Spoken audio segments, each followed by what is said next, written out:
The Humbling of Nebuchadnezzar, Part 2.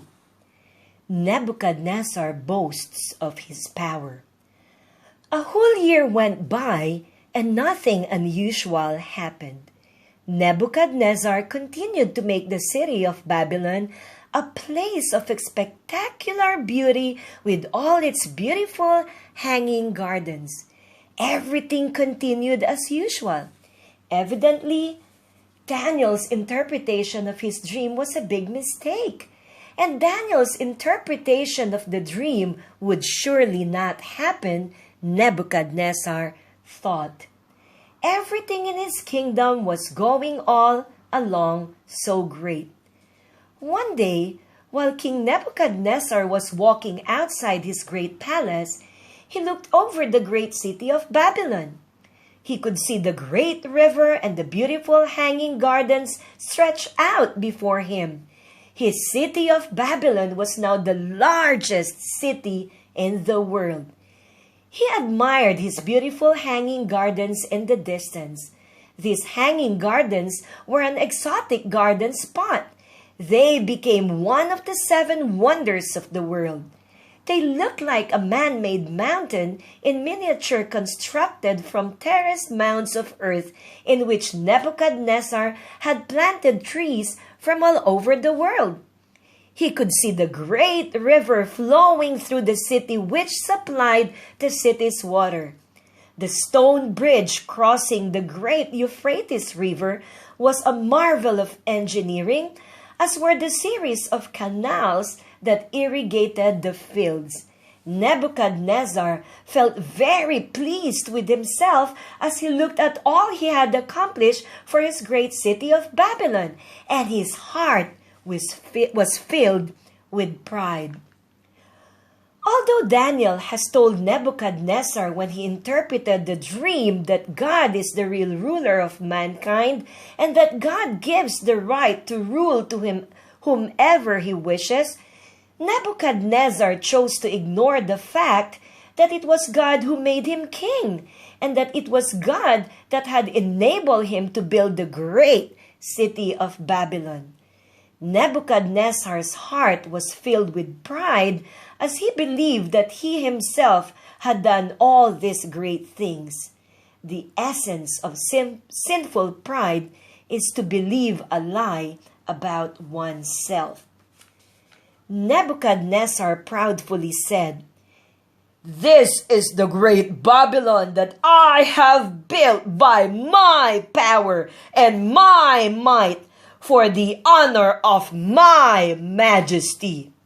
No sooner had he spoken these words than a voice from heaven declared, "O King Nebuchadnezzar, to you it is spoken. The kingdom is departed from you. You shall be driven out from men, and you shall live with the beasts of the field, eating grass like oxen for 7 years, until you know that the Most High rules in the kingdom of men and gives it to whomsoever he wills."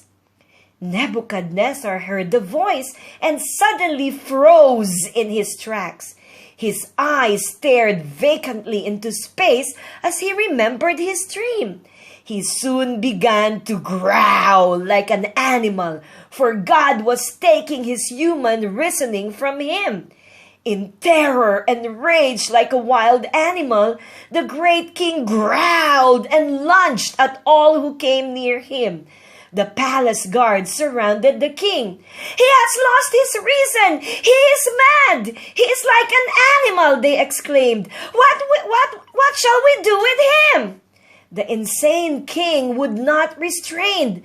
The chief counselors were called, and all agreed that there was nothing else to do but to have the guards remove him from the palace and to take him out to the open fields. And so Nebuchadnezzar joined the wild animals in the open fields. Nebuchadnezzar loses his mind. He made his home with the oxen and the animals of the forest. No one cared how great he was now, and he did not care. He lived with the animals like an animal. Even when it rained, he did not wish to seek shelter. He did not bathe, nor cut his hair and beard, nor eat food as human beings do. He ate grass like the beasts of the field with whom he lived. In his madness, King Nebuchadnezzar, the conqueror of the civilized world, imagined that he was an animal, and as his hair, beard, and fingernails grew, he even began to look like an animal. For 7 years, the once great Nebuchadnezzar lived in the fields with the animals, existing day by day as they did. As his hair grew long, it was filled with dirt and matted together. His nails became long and dirty like claws. His body was drenched with rain and dew. It was amazing that during all this time, no one took Nebuchadnezzar's kingdom from him. Daniel probably saw to that. In fact, Daniel probably faithfully ran the kingdom for him, telling the people their king would return and take over his kingdom. Nebuchadnezzar submits to God.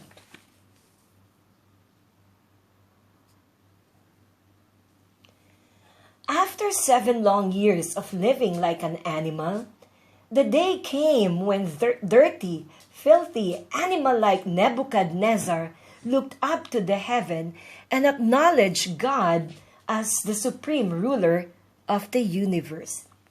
He acknowledged that God ruled the kingdoms of men and put men up as rulers and men down as rulers. Nebuchadnezzar was now willing to let God take control of his life and his kingdom. He humbly submitted to God and trusted God as his personal God, the one who could humble a proud king like him. When Nebuchadnezzar bowed his heart before God, God immediately gave him back his mind and his reason. Nebuchadnezzar praised God and honored him as the one who lives forever and has everlasting dominion over all men. He admitted that men, even powerful ones like himself, are as nothing before God, who does what he wills no matter what men may do. Nebuchadnezzar honored God as the supreme ruler of heaven and earth and the one who had the power to humble proud men. And just as quickly as Nebuchadnezzar has changed from an intelligent king into an insane man who acted like a beast, he now changed back into a sane man able to rule his people. He straightened up his shoulders, probably found a stream to bathe himself in, and happily walked back to his palace in Babylon.